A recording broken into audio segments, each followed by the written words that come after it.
Sara.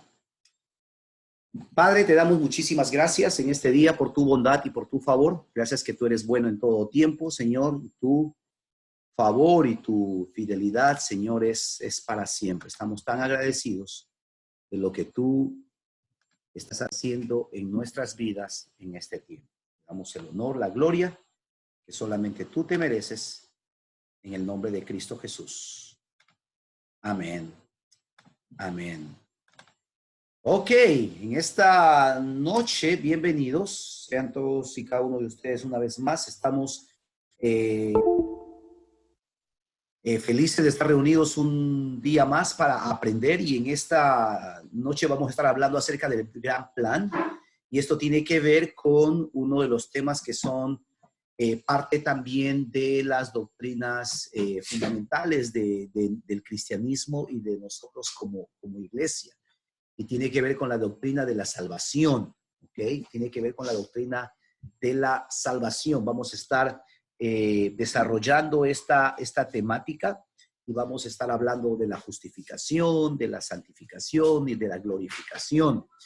¿Qué cosa significa esto? Pues bueno, vamos a estar precisamente desarrollándolo, ¿sí? Porque muchas veces hay conceptos que nosotros los hablamos al momento de compartir, pero no sabemos a profundidad de qué se trata esto. Esta lección un poco lo que busca es poder explicar de qué se trata esto, de qué se trata la salvación, ¿no? Tratamos de responder en este día preguntas como que soy salvo, cómo soy salvo, pierdo mi salvación, ese tipo de preguntas que a veces es muy complicado poder responder. A manera de introducción, usted ha recibido, le recuerdo, un material en los diferentes grupos, y a manera de introducción, allí en la hoja que usted ha recibido, dice que el regalo más grande dado a los seres humanos es la salvación ofrecida por Dios.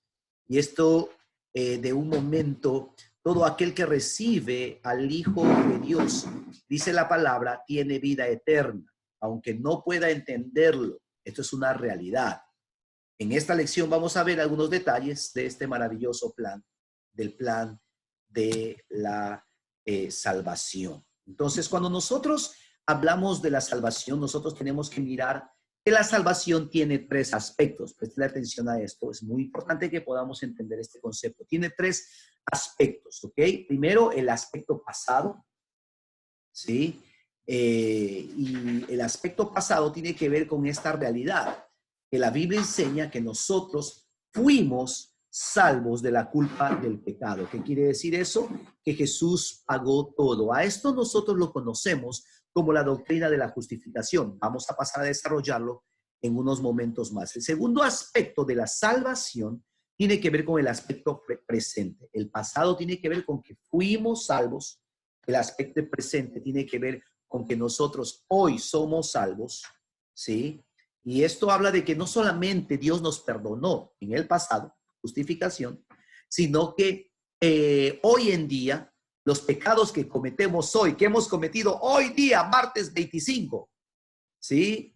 El Señor todavía nos está perdonando y nos salva del poder y nos salva de la influencia del pecado, ¿ok? A esto lo conocemos nosotros como la doctrina de la santificación, y en un momento más vamos a entrar a desarrollar ese concepto, ¿ok? Entonces, el primer aspecto de la salvación tiene que ver con el pasado, la justificación, el presente con la santificación, y la salvación tiene un aspecto futuro. Y el aspecto futuro tiene que ver con que yo estoy esperando ser libre de la presencia del pecado. Y esto tiene que ver con la doctrina de la glorificación. Una vez más, aspecto pasado, justificación; aspecto presente, santificación; aspecto futuro, glorificación. Voy a pasar a continuación a desarrollar cada uno de estos conceptos, pero miren lo que enseña 2 Corintios 1:18. Aquí nosotros encontramos estos pasajes que un poquitito nos centran en el concepto fundamental de estas verdades que estamos nosotros hablando y que vamos a continuar vamos a continuar desarrollando. Dice 2 Corintios 1, 8, 10, dice, porque hermanos, no queremos que ignoréis acerca de nuestra tribulación, escribía Pablo a los Corintios, que nos sobrevino en Asia, pues fuimos abrumados sobremanera, más allá de nuestras fuerzas, de tal modo que aún perdimos la esperanza de conservar la vida.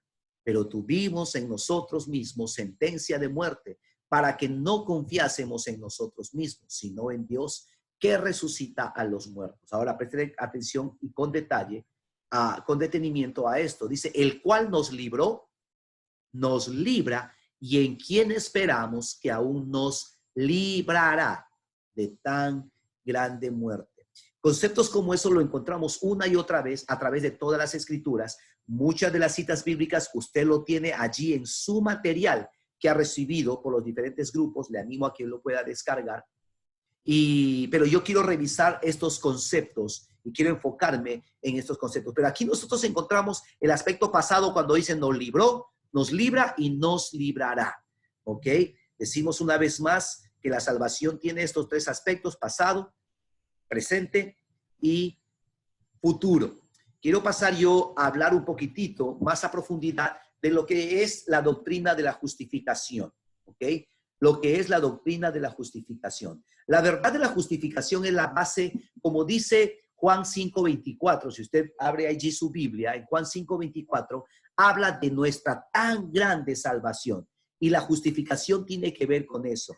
Y en Juan 5:24 quisiera repasar algunos conceptos, porque allí dice algunas cosas muy importantes. Habla de oír y habla de la importancia que toda persona que quiere ser justificada por sus pecados delante de él necesita oír. Y ese es el propósito del evangelismo. Vamos a estar en este tiempo como iglesia hablando o volviendo a retomar ese aspecto, porque el evangelismo forma parte crucial de la gran comisión que el Señor nos ha dado. Es importante que la gente oiga el evangelio, y tú y yo somos responsables porque las personas oigan. ¿Por qué? Porque Dios nos ha llamado a comunicar el evangelio, las buenas noticias, en otras palabras, a predicar la cruz. Pero dice también, el que oye, cree, dice, y es importante que la gente crea, porque si no, la gente no cree, no puede tener vida eterna, porque dice más adelante, el que oye, cree, tiene, y eso habla del aspecto presente. El día que usted entrega su vida, automáticamente usted tiene vida eterna. No tendrá en el futuro, no de pronto cuando si se saca la lotería. Es una promesa que Dios tiene para nosotros. Por eso hablamos nosotros de que el gran plan de Dios es la salvación. Es la salvación. Y quiere que todos se salven. Por eso dice en Juan 5:24, el que cree tiene vida eterna. No solamente existencia, sino vida eterna, vida en abundancia, como dice Juan 10, un pedacito de cielo aquí en la tierra. Todos existen siempre, pero el cristiano tiene una vida especial, tiene vida eterna. Y dice más adelante, la persona que pone su confianza en él no tendrá condenación, no irá al infierno. Y esa es la base de nuestra tan grande salvación. ¿Cuál es la definición? La definición de la justificación es la siguiente, la que encontramos nosotros en Romanos 3:20. Dice, ya que por las obras de la ley ningún ser humano será justificado. Nosotros tenemos que saber, usted tiene que saber que las obras de la ley no le pueden justificar delante de Dios. Entonces, ¿qué me puede justificar? ¿Cómo yo puedo justificar? ¿Cómo se da esa justificación? Sí, recuerde que la justificación tiene que ver que nosotros hemos sido salvados de nuestros pecados pasados, hemos sido perdonados. Algunos aspectos muy importantes cuando estamos hablando nosotros aquí de la justificación, y tiene que ver con lo siguiente. Preste atención y tome notas si está tomando notas. La justificación tiene que ver con la posición del hombre delante de Dios. ¿Ok? Una vez más, la justificación tiene que ver con la posición del hombre delante de Dios. La Biblia enseña que antes nosotros fuimos declarados culpables, pero ahora nosotros somos absueltos. Y por eso nosotros creemos también, y enseñamos de que esta palabra justificación, justificar, es un término legal, es un vocablo legal. Y este término legalmente significa lo siguiente: absolver significa absolver, significa declarar, ¿sí? Significa declarar justo, significa pronunciar sentencia favorable o aceptación. De hecho, el culpable comparece ante Dios, el juez justo, pero en cambio de una sentencia de condenación, recibe absolución, es declarado justo. Los abogados que están en esta clase saben que eso es imposible. Eso no ocurre. ¿Sí? Eso no ocurre. A menos que alguien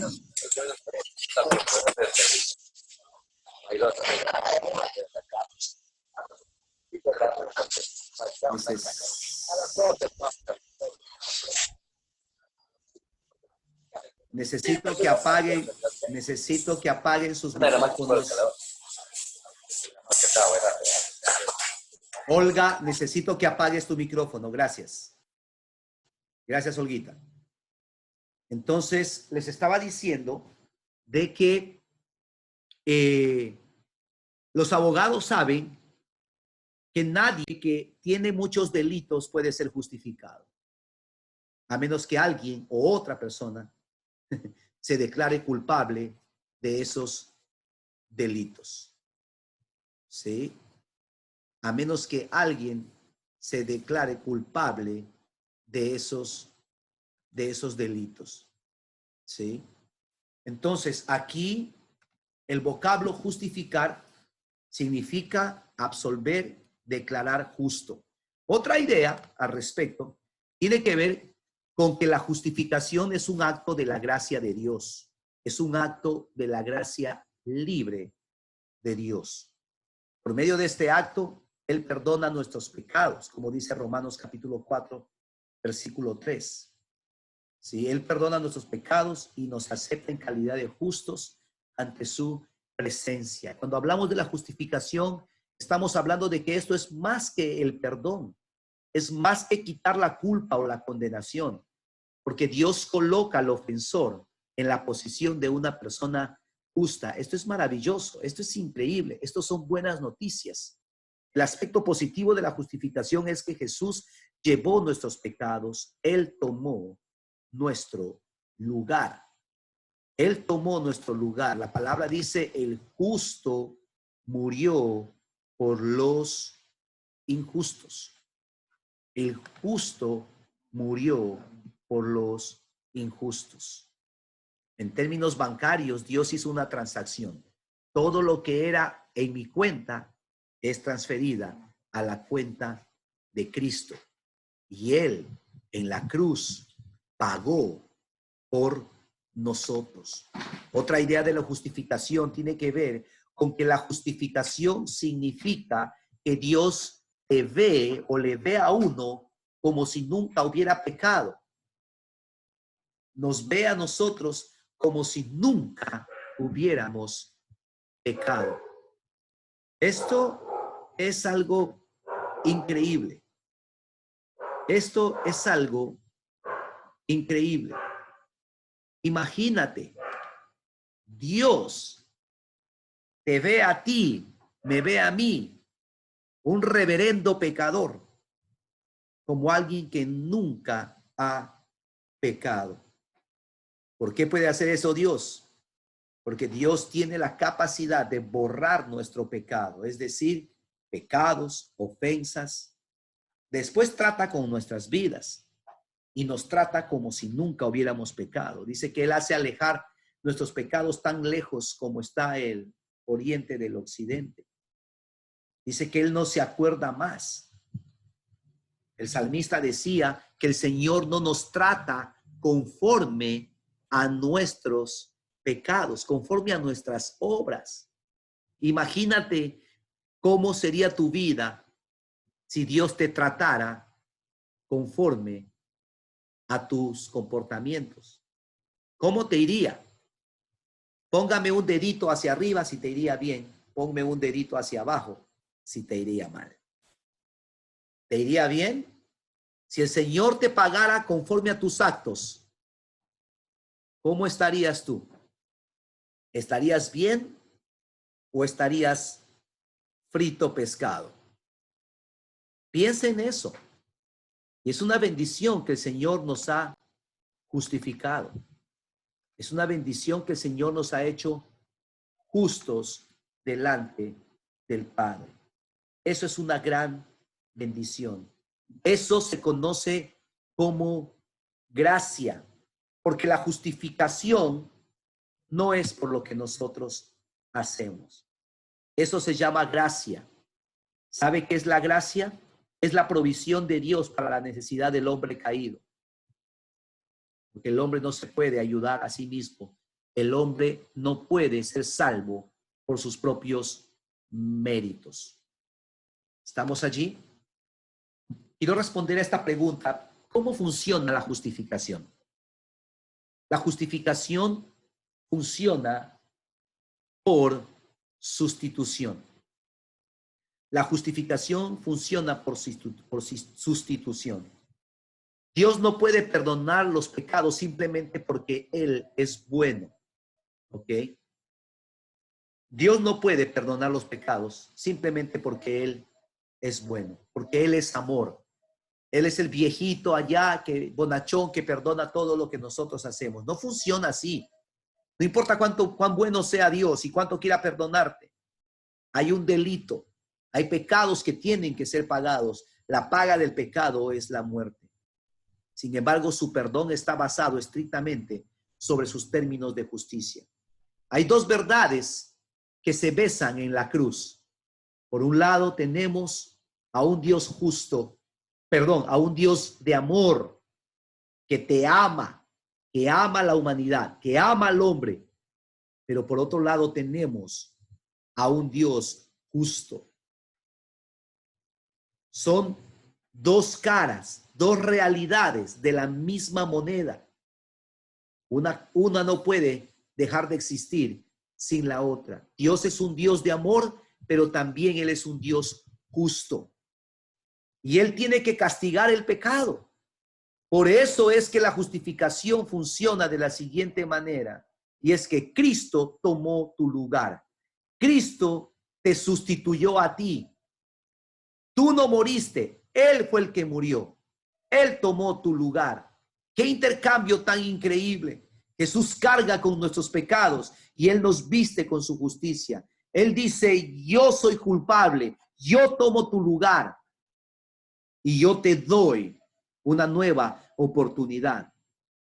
Dame todas las consecuencias de tus pecados y aquí tienes una hoja blanca. Decide cómo quieres vivir tu vida ahora. Así funciona la justificación. Y lo que nosotros tenemos que hacer solamente es creer en Él. Nosotros tenemos que recibir su sacrificio, acogernos a su sacrificio. Romanos 5:19 habla de este gran intercambio maravilloso que toma lugar en nuestras vidas cuando nosotros le decimos, sí, Señor, toma tu lugar. ¿Cuál es el resultado de la justificación rápidamente? Nosotros recibimos un cambio de estatus. Como se dice, un traslado de fondos. Mi pecado va a la cuenta de Jesús. Isaías 53 habla de que Él cargó con nuestros pecados.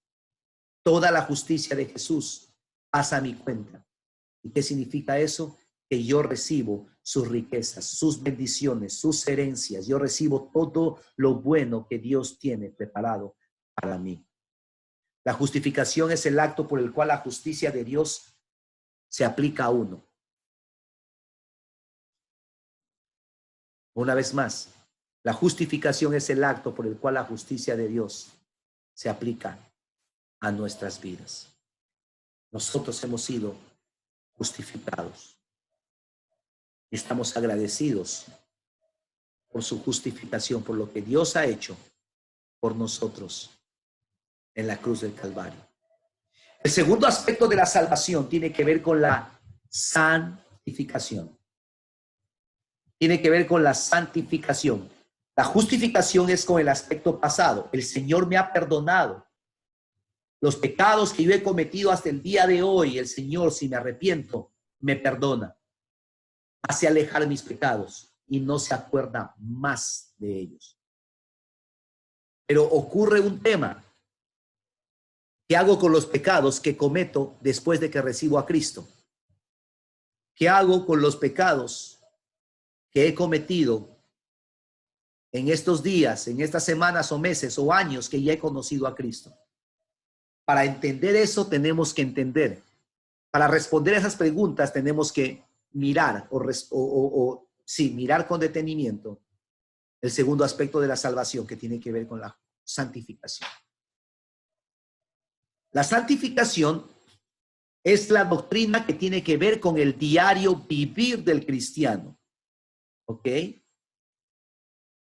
La santificación, una vez más, tiene que ver con el diario vivir del creyente.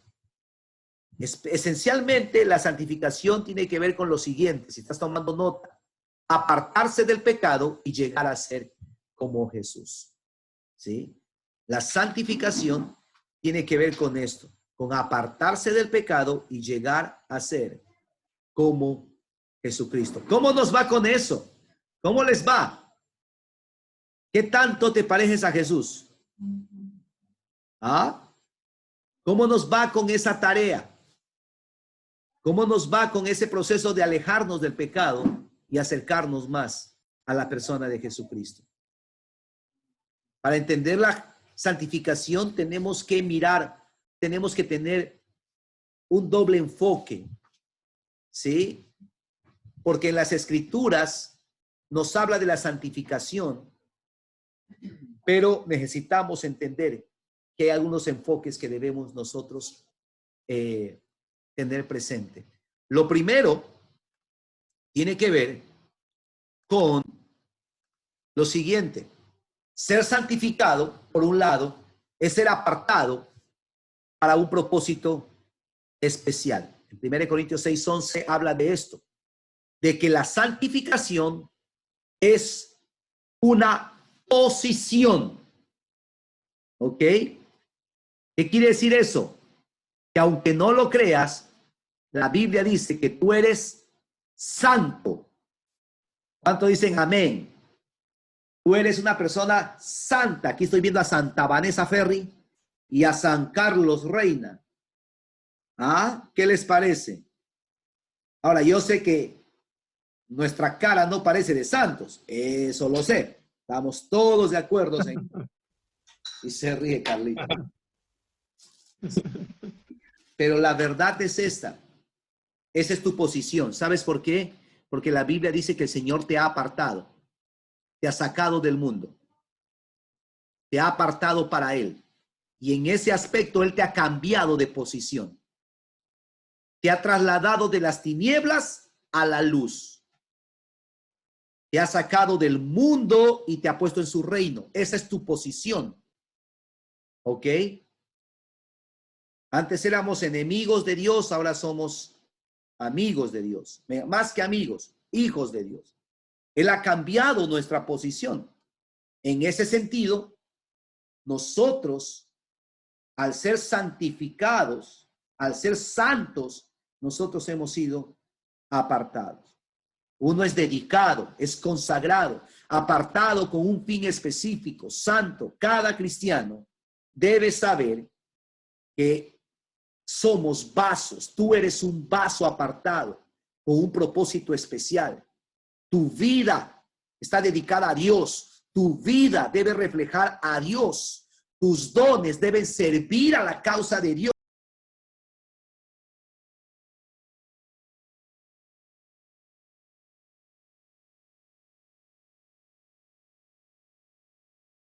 Tu mente, tu cuerpo tiene que servir a la causa de Dios. Y aquí es donde nosotros podemos hacer muchísimas preguntas.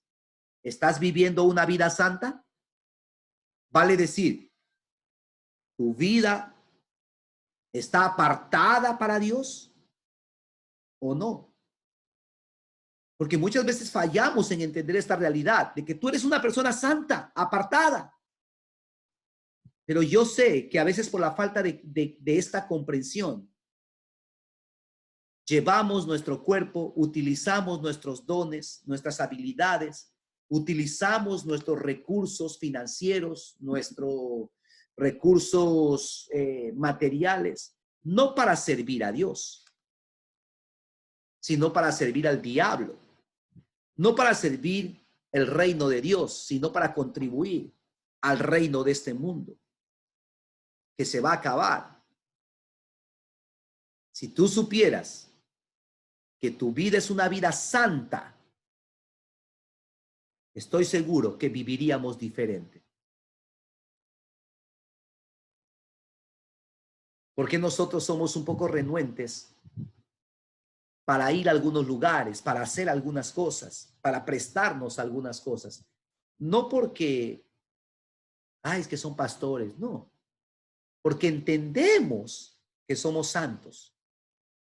Y si tú has recibido a Cristo y has sido justificado, tú también eres una persona santa.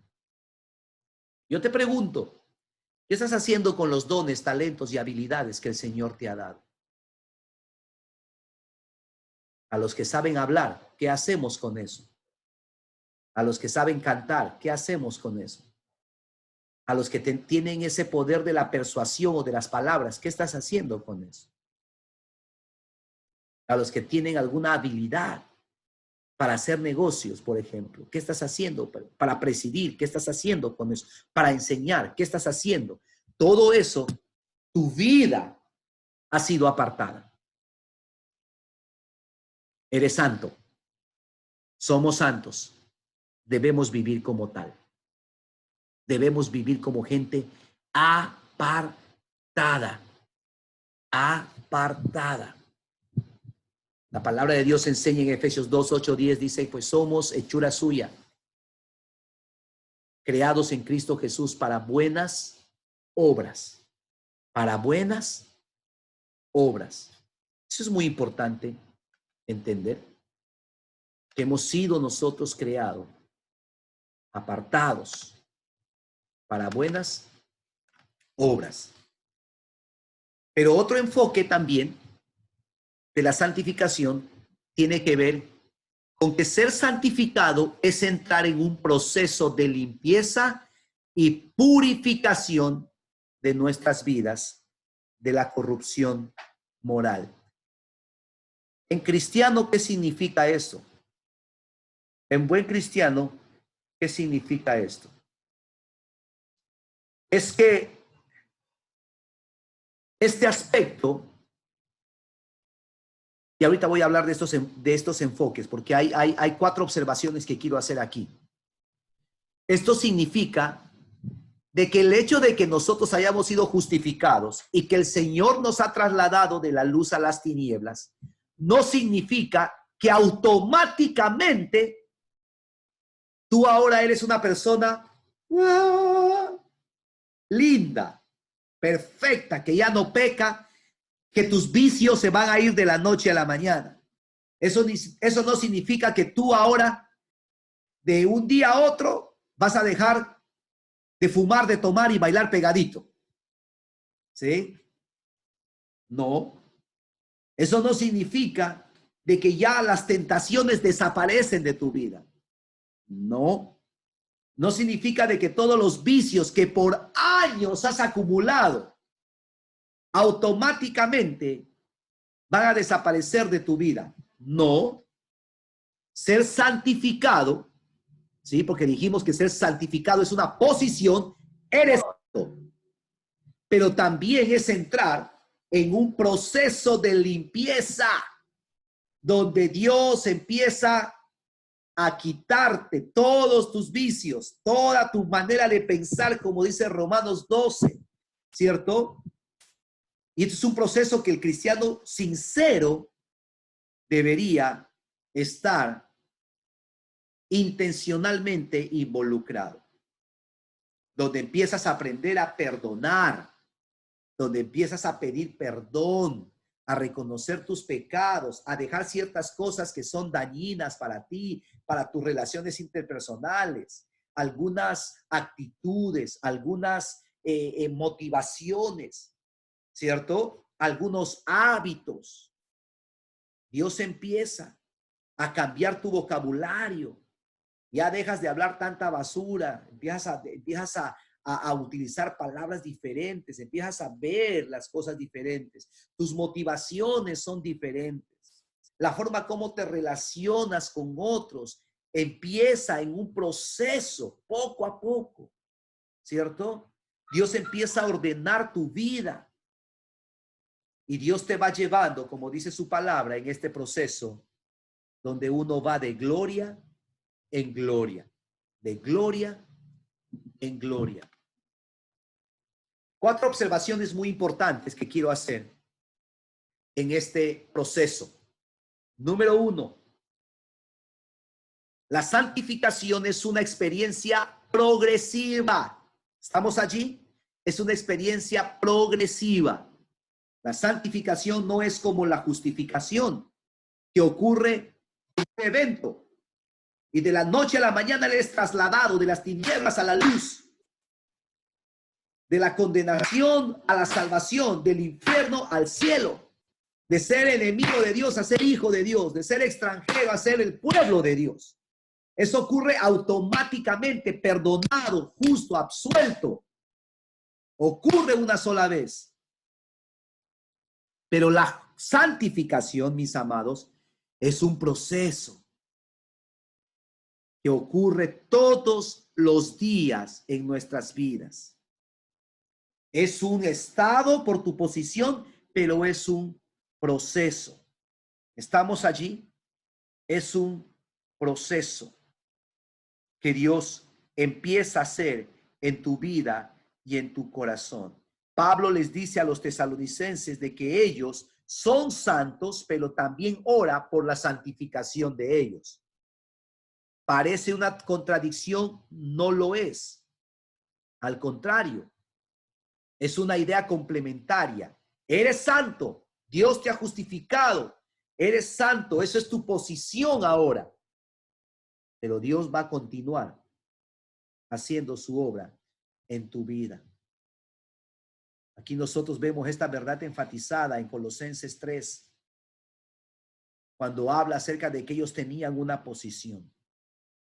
La santificación, una segunda observación que quiero hacer aquí, es un continuo proceso a través de toda la vida. Usted me pregunta, pastor, ¿cuánto tiempo va a durar la santificación? Bueno, hasta que te mueras. ¿Ok? Esto no termina. Esto comienza cuando recibes a Cristo y este proceso lo llevas a la tumba. Por eso es que nadie puede decir, mis amados hermanos, que ya están listos ya para el cielo. Señor, ya, pucha, el hermano, qué bruto, qué santo es. Ya hasta su cara ya resplandece. No, esto es un proceso que uno lo lleva por toda la vida. Uno tiene que trabajar todos los días. Por eso Pablo decía que nosotros debemos trabajar por nuestra salvación. No para ser salvos, justificados, porque recuerda que no tienes nada tú que hacer con el proceso de la justificación, pero para quitar todas las mañas de tu vida y todas las cosas que están mal, para eso sí tienes que esforzarte cada día, disciplinarte cada día.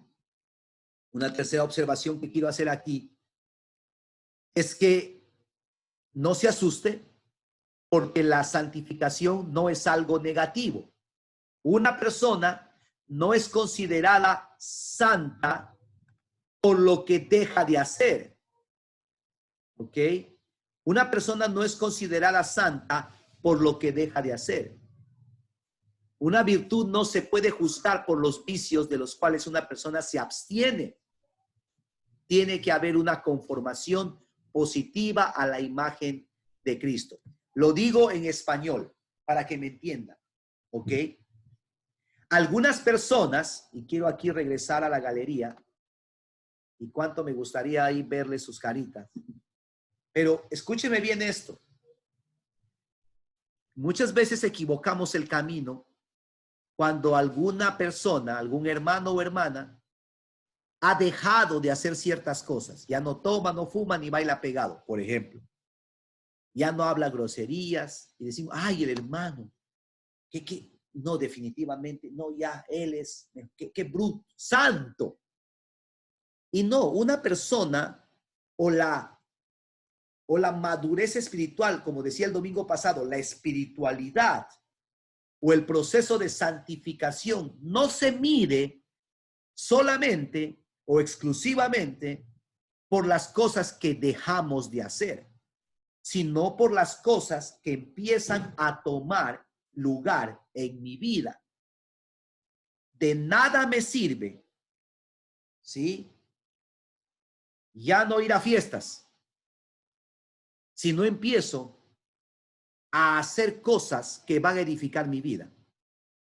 De nada me sirve, como dicen algunos, ay, pastor, yo ya no tengo amigos mundanos. De nada sirve no juntarte con los mundanos si es que no empiezas a cultivar relaciones saludables entre aquellos que temen al Señor. De nada, ay, yo ya no hablo groserías. De nada sirve eso si tú no empiezas a hablar palabras de bendición sobre la vida de la gente. De nada sirve dejar de hacer un montón de cosas malas si no empiezas a hacer otras que son buenas. ¿Me siguen la idea? Entonces, esto es muy importante que nosotros podamos entender. En el proceso de la santificación, tiene que haber una conformación positiva. Yo avanzo, crezco y voy siendo conformado a la imagen de Cristo. Me alejo de las cosas del mundo, dejo mi pecado atrás y empiezo a caminar hacia lo que tengo por delante. Y esto, sin duda alguna, es la cruz. Y una cuarta observación que quiero hacer en este punto de la santificación tiene que ver con que nosotros no encontramos en la Biblia promesa alguna según la cual en el transcurso de la vida lleguemos al punto de no pecar más. Como lo dije al principio, este es un proceso de santificación y se acaba el día que nosotros morimos. ¿Ok? Acaba el día de nuestra muerte. Entonces, pregunta. ¿Qué debo tener en cuenta en la santificación? ¿Qué debo tener en cuenta en la santificación? Hay algunas cosas muy importantes y si usted tiene preguntas, por favor, al final yo quiero tomarme el tiempo para responderlas, ¿ok? Porque sé que tienen muchas preguntas. Hágalas, por favor, escríbalas en un papel y al final lo hacemos. ¿Qué cosas debo tener en cuenta en la santificación? Que es una posición, pero también es un proceso en el cual todos estamos. Dos cosas, o bueno, algunas cosas. Número uno, los problemas con la carne, vale decir, con las tentaciones, no desaparecen. ¿Cuántos se han dado cuenta? No desaparecen. Van a estar allí. La segunda cosa que tienes que tener en cuenta, la naturaleza carnal o pecaminosa nunca va a llegar a ser santa. ¿Ok? Y esto es un error que el humanismo trata de hacer. Esto es un error que la psicología moderna, con todo respeto, trata de hacer. Trata de reeducar, ¿cierto?, al hombre pecador. Pero el hombre pecador no puede ser reeducado, tiene que ser transformado. ¿Por qué? Porque lo que se busca hacer, desde la perspectiva humanista, lo que se busca hacer es educar la naturaleza pecaminosa, anular la naturaleza pecaminosa, suprimir la manera, sí, canalizar la naturaleza pecaminosa. Cuando la palabra de Dios dice que nosotros lo que debemos hacer es desaparecer, hacer morir las obras de la carne, porque la carne siempre se va a oponer al espíritu, como dice Gálatas capítulo 4, versículos 22 y 23, y también el 29, usted tiene esas citas bíblicas en su manual. Nosotros debemos hacer morir por el espíritu las obras de la carne, hermano. Usted con la carne no negocia, usted no le habla, usted no lo educa, usted no lo suprime, usted no lo reorienta. No, usted hace morir las obras de la carne, morir su naturaleza pecaminosa. ¿Ok? Eso es muy importante a tener en cuenta en este proceso. Y lo otro que debemos hacer, o mejor dicho, ¿cómo hacemos esto? ¿Cómo hacemos morir? ¿Cómo nosotros vencemos sobre la naturaleza pecaminosa? Dos cositas muy importantes que quiero mencionar. Número uno, considérese muerto al pecado, como dice Romanos 6:11. Considérate muerto al pecado. Considérate muerto al pecado. Pablo decía, nosotros que hemos muerto al pecado, ¿cómo vamos a vivir en él? Imagínese, yo siempre hago este ejemplo, ¿cierto? Imagínese, usted está allí, en la cruz. Ahí está crucificado, está muerto. Y viene. Estamos de regreso. Aleluya. Esto está un poco accidentado, pero vamos. Les decía, imagínese, usted está allí, en la cruz, está muerta o muerto. Hablemos de las mujeres, está muerta. Viene la vecina y le cuenta ese chisme calientito. ¿Qué hace usted? ¿Qué hace usted con ese chisme? ¿Se lo cuenta a otro? ¿Qué haces, Nicole? Nada. ¿Por qué? Porque los muertos no oyen y peor, no hablan. ¿Ok? Considérate muerta. Uy, pero yo le tengo que contar, ¿no? Muerta. Ahí está la Nice en la cruz. Y vienen y le dicen cosas, eres tal por cual, le lapean, le maltratan, le dicen cosas. ¿Qué hace? Un muerto no hace nada, no reacciona, no le quiere, le dice hasta que sea, no, está muerto. Bien muerto. Y Romanos 6 dice que nosotros debemos considerarnos muertos. Imagínate, Carlitos, no, Alex Fu, no Alex Fu, por ahí le vi a Alex Fu. Iván, cualquiera de esos hombres, Giancarlo Rojas, ahí está crucificado y pasa ese cuerazo post-COVID, ¿cierto? 90, 60 revienta y te hace el baile ya el totó ya pasó de moda. No sé en qué baile vamos ahora. Pero te hace el baile de Curicutaca y te baila ahí, te empieza. ¿Qué haces ahí? Estás crucificado. Abres tu ojo ahí. No haces nada, compadre, porque estás muerto al pecado.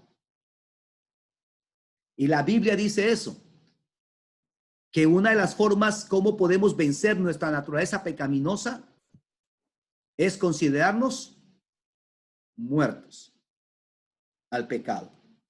Y lo otro que nos ayuda muchísimo a poder vencer los deseos pecaminosos es identificarnos con Cristo en su muerte y resurrección. ¿Estamos allí? Yo sé que tienen algunas preguntas. Escríbalo, al final vamos a hablar. Y quiero hablar por último, en los próximos 5 minutos, dame 10 minutos, acerca de la glorificación. ¿Ok? La glorificación tiene por definición lo siguiente. Cuando hablamos de la glorificación, es el tercer aspecto de la salvación. Una vez más, a manera de repaso, la salvación tiene estos 3 aspectos. Y hablamos de la justificación, que tiene que ver con el aspecto pasado. Acabamos de hablar de la santificación, que tiene que ver con el aspecto presente. En el pasado, Dios me ha justificado de mi pecado. Él no cuenta todos los pecados que he hecho en el pasado. Lo cierto es que en la santificación el Señor me sigue perdonando los pecados que cometo hoy. porque estoy en proceso de ser transformados a su imagen y semejanza. Pero en la glorificación, como dice aquí, nosotros vamos a ser salvos, futuro, de la presencia del pecado. ¿Qué significa eso? Que nosotros, hermanos, pase lo que pase, no vamos a estar en este mundo. Sea que este mundo se acabe o sea que el Señor venga, nosotros nos vamos con Él. Vamos a tener un cuerpo diferente. Esos achaques, esas enfermedades. Yo siempre tengo un dicho y hablamos aquí en la casa. Si el Señor no nos sana aquí en la tierra, allá en el cielo nos termina de sanar, porque allá se acabó la enfermedad, se acabó el llanto, se acabó el dolor, se acabó el sufrimiento. Nosotros nos vamos con Él, recibiremos un cuerpo glorificado. Cristo es el primogénito de esto, Él fue el primero que resucitó y posiblemente creen algunos teólogos que el cuerpo que vamos a recibir es semejante al de Cristo. Nosotros tenemos esa esperanza en Él. La esperanza para el creyente es que nosotros lo vamos a ver a Él tal cual es. Nosotros anhelamos este estado y este punto de la salvación.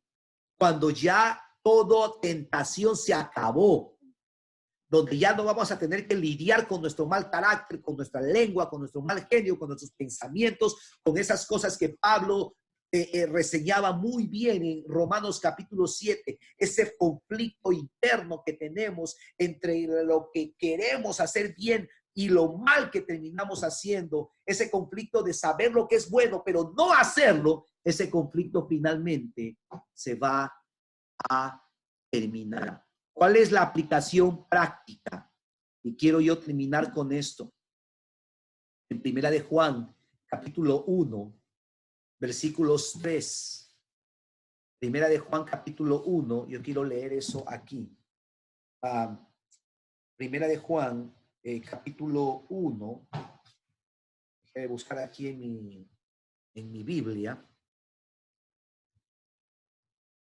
Primera de Juan, capítulo 1, perdón, capítulo 3 es Primera de Juan, capítulo 3, del 1 al 3. ¿Ok? Mire lo que dice. Miren cuánto amor nos ha, miren con cuánto amor nos ama nuestro Padre, que nos llamó sus hijos. Y eso es lo que somos. Pero la gente de este mundo no reconoce que somos sus hijos porque no lo conocen a Él. Queridos amigos, ya no somos hijos, ya somos hijos de Dios, pero Él todavía no nos ha mostrado lo que seremos cuando Cristo venga.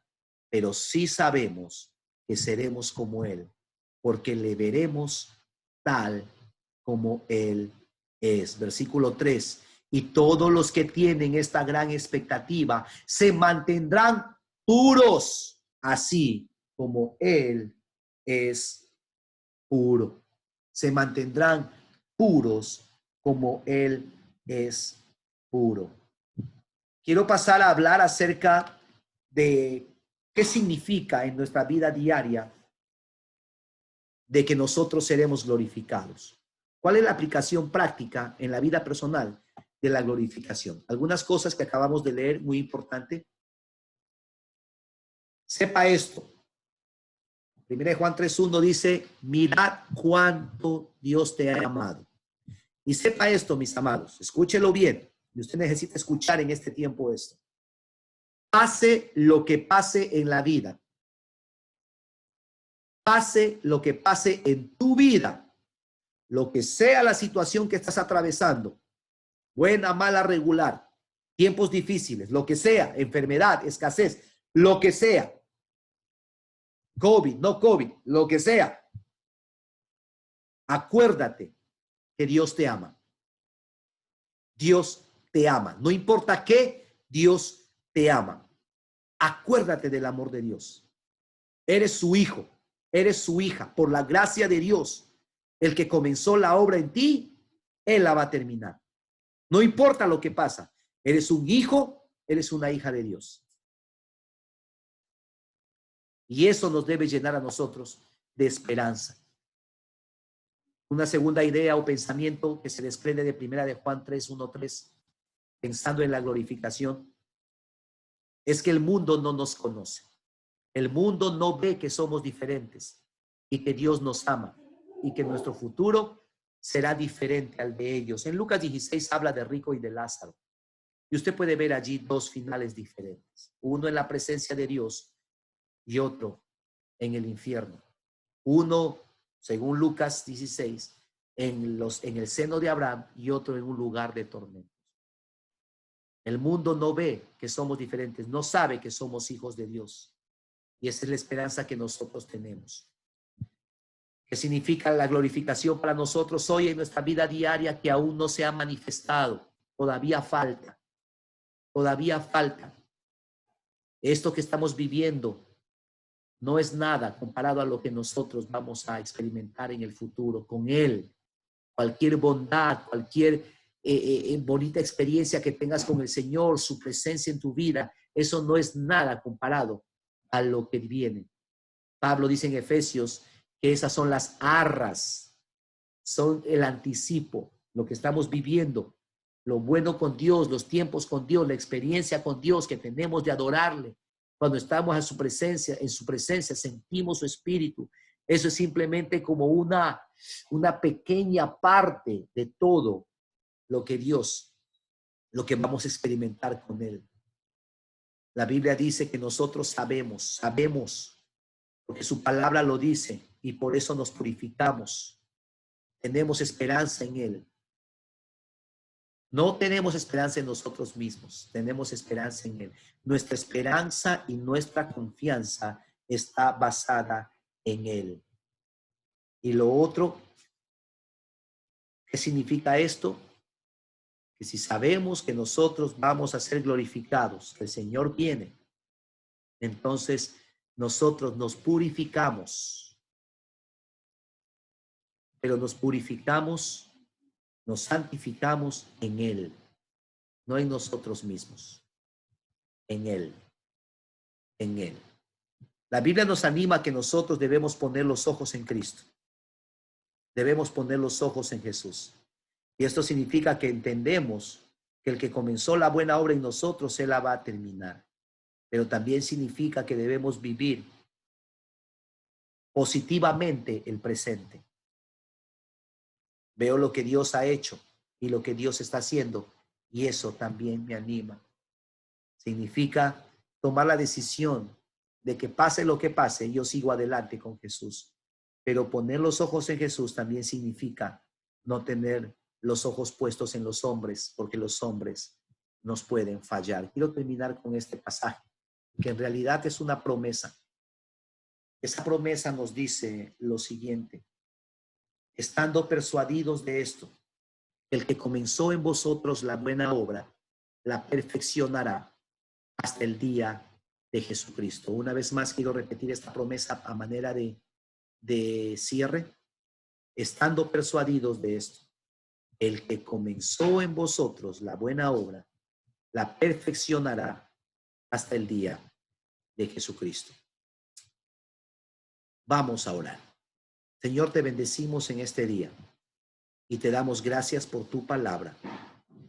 Gracias, Señor, que tu palabra es verdad. Gracias, Señor, que tu palabra, Señor, es más cortante que espada de dos filos. Gracias, Señor, que tú nos amas con amor eterno. Gracias, Señor, que tú nos amas con amor eterno, Señor.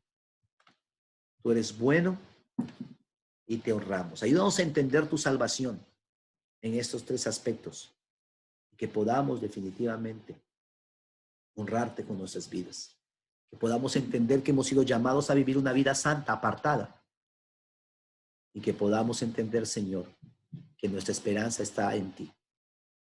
Que nosotros seremos glorificados y te veremos como tú eres. En el nombre de Jesús. Amén. Amén.